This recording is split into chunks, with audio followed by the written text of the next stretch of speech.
C'est un réel plaisir de vous retrouver. Deuxième conseil des ministres du gouvernement Samalou Kondé, le chef de l'État a instruit au vice-premier ministre, ministre de l'Intérieur, de demander à la Commission électorale nationale indépendante d'organiser les élections des gouverneurs dans les provinces où les chefs des exécutifs provinciaux ont été évincés par les assemblées provinciales.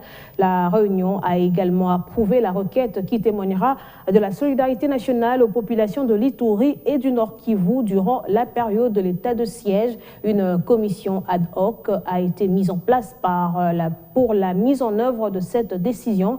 Le point avec le ministre de la Communication et porte-parole du gouvernement, Patrick Mouyaya.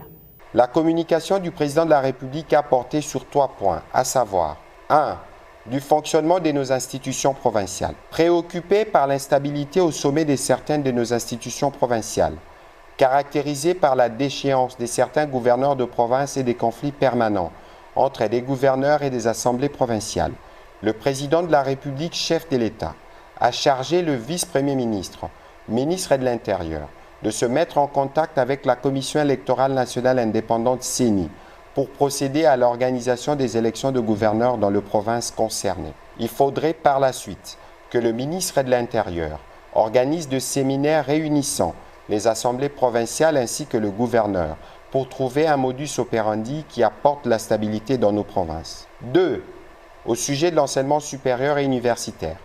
Après la visite qu'il a effectuée le mercredi 5 mai 2021 dans quelques universités et instituts supérieurs, le président de la République a demandé au ministre de l'Enseignement supérieur et universitaire de mobiliser des moyens à mettre à disposition de professeurs pour faciliter la production des syllabus et répondre ainsi à la demande formulée par les étudiants quant à ceux. Il a en outre donné des orientations au ministre de l'ESU pour travailler avec son collègue de transport et voies de communication en vue de mettre à disposition en matinée et en fin de journée des bus pour faciliter la mobilité des étudiants.